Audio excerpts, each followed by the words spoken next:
new trailer is dropped for the new action movie Bullet Train, and to say it looks totally wild and intense would be an understatement. The film stars Brad Pitt and Puerto Rican rapper Bad Bunny and tells the story of 5 assassins aboard a fast-moving bullet train who find out their missions have something in common. So stay tuned and don't go away, because Bad Bunny takes on Brad Pitt in Bullet Train action movie trailer, plus other related news. First up, what does Sony Pictures have in store for audiences with Bullet Train? You're about to find out. Bad Bunny, Brad Pitt, and Joey King are just some of the actors who make up the film's star-studded cast. Many people know Bad Bunny as a chart-topping rapper who's responsible for reggaeton music blowing up and going mainstream. However, the rapper has had his eye on the film biz for some time. Bad Bunny recently wrestled at the WWE's WrestleMania, which no doubt prepared him for his crazy fight scene with Brad Pitt inside the Bullet Train. Bad Bunny was born Benito Antonio Martínez Ocasio, and he actually made his acting debut in the 3rd season of Netflix's Narcos Mexico. In Narcos, Benito played the character Everardo Arturo El Kitty Paez, a wealthy man who worked for Mexico's Tijuana Cartel in the 90s. Bullet Train, though, is set in present-day Japan and was directed by David Leitch, the filmmaker behind hit movies such as Atomic Blonde, John Wick, and Deadpool 2. In Bullet Train, Brad Pitt plays the character Ladybug, a seasoned assassin who boards the train and meets several other hired assassins. The killers realize that their targets are all connected, and chaos ensues. Pitt and the other assassins try to carry out their missions, but end up involved in brutal fights throughout the train's numerous compartments. Bullet Train is expected to hit theaters on July 15th, so you'll want to keep your eyes peeled for that one. Next up, is Bullet Train based on a novel? You bet! The screenplay for Bullet Train was adapted from author Kotaro Isako's graphic novel titled Maria Beetle. The first trailer for Bullet Train shows Brad Pitt as one of 5 assassins who boards the train, and quickly learns that his mission seems a little too similar to that of his peers.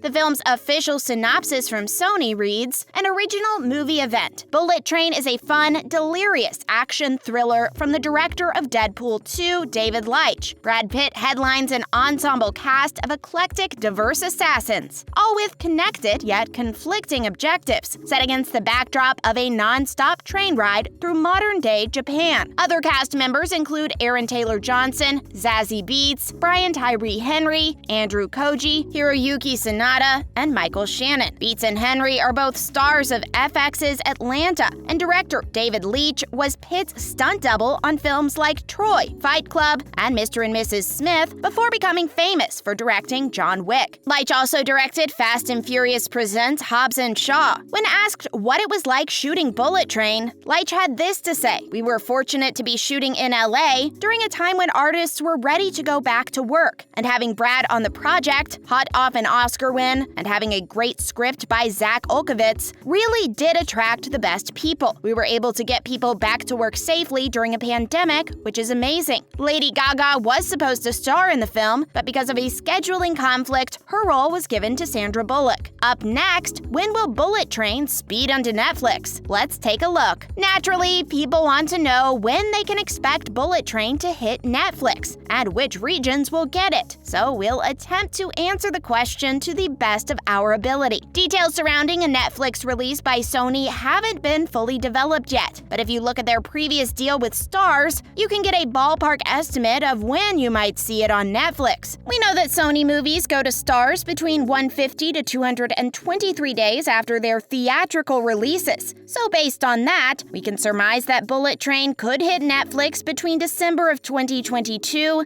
and late February of 2023. Once Bullet Train is available on Netflix, it'll likely stay there for a total of 18 months before moving to Disney or Hulu, and that'll probably be sometime around the summer of 2024. Sony's deal with Netflix will see several movies heading to the streaming giant, and honestly, there are far too many of them to list here. But you can expect movies like Uncharted and Morbius to be among the first crop or wave of Sony movies heading to Netflix. Spider-Man Across the Spider-Verse will also eventually hit the Netflix US market as well. Stay tuned and don't go away, because we're revealing everything we know about Bullet Train. Next up, when are other regions outside the US likely to see Bullet Train? Let's take a closer look. As we know, not all regions receive streaming content or even theatrical releases at the same time. Other regions are likely to see Bullet Train on Netflix as well, but they'll probably get it at different times. Netflix receives new Sony movies in various regions. For instance, Netflix Canada and the United Kingdom receive Sony movies 2 years after their theatrical release. For example, Fantasy Island was released in February of 2020, but didn't hit Netflix Canada and the UK until recently, in January of 2022. The same general rule applies to regions like Belgium, Greece, Japan, Poland, Spain, Sweden, and South Africa. So this means that regions such as those will see Bullet Train added at some point in 2024. For those of you who don't know about Netflix's huge deal with Sony Pictures, we'll quickly fill you in on all the details. Netflix US inked a deal to get Sony Pictures movies from 2022 for 5 years after Netflix and Sony signed a landmark deal in April of 2021 to bring Sony's feature films to the service in the so-called Pay One window, Netflix's most coveted spot. This means any Sony theatrical releases are coming to Netflix around 6 months after they debut in theaters, and the deal goes well beyond just carrying theatrical releases. In early 2022, we've seen 2 direct-to-video movies from Sony hit Netflix. Up next, how did Bullet Train shift from a dark, hard R-rated action film to an action comedy? You're about to find out. If you've seen the first trailer for Bullet Train, you'll recall that it looked a lot like a John Wick-style action thriller with the kind of humor that we saw in Deadpool 2. Yes, there are assassins on a bullet train trying to kill each other, and there does seem to be a boatload of violence, yet they comedically fight to the disco track staying alive. Initially, however, the film was never meant to be funny. According to actor Aaron Taylor Johnson, who plays the assassin known as Tangerine, Bullet Train was originally going to be a dark and brutally violent action film, what film industry insiders refer to as a hard R action film. In a recent interview, Taylor Johnson spoke about the earlier version of the film's dark and twisted nature. Taylor Johnson explained, "Originally, this thing was quite a dark, R-rated, vicious action piece, but Leitch and Brian Tyree Henry hammed it up and made it fun. I don't know what happened, but it became a comedy. I think it's because the atmosphere was just surrounded by a cloud of fear, and ultimately Brian and I felt it was our job to bring light and laughter to set. So if we made the crew laugh, it was a good day." But as you can see from Taylor Johnson's next comments, the shift to more comedy was a welcome change. Taylor Johnson said, "I think it brought an energy. It was Joey King, Brad, and Michael Shannon. There was a great ensemble that came on board, and we all just had a laugh. David was really open to playing and exploring. It felt like a big breath of fresh air. We had a fantastic time." Finally, how have certain comedic choices improved Bullet Train? Let's dig a little deeper. A David Leitch film with violent action and tons of comedic elements isn't exactly a new idea. I mean, we're talking about the guy who directed Deadpool 2 and Hobbs and Shaw, which are essentially action-adventure movies with jokes, one-liners, and thrills. But even Leitch's darker and more serious films like John Wick and Atomic Blonde have a great deal of humor in them. If you've seen John Wick, think of the scene where Viggo hears that one of his employees, a mechanic shop owner played by John Leguizamo, hit his son, and finds out it was because his son killed John Wick's dog. Whether you realized it or not at the time, that's actually a really funny scene. Actor Aaron Taylor Johnson revealed that it's mostly his character and Brian Tyree Henry's character that will handle most of Bullet Train's comedic elements. But of course, other cast members will add to the film's comedic value as well. For instance, Brad Pitt's character wears a bucket, which is definitely a funny choice. So if you love tongue-in-cheek humor, you'll probably dig Bullet Train. It's also really interesting that Leitch initially set out to make Bullet Train a darker, R-rated action film, but then changed his mind and decided to make it funnier. That's a wrap for today's video. Thank you for watching.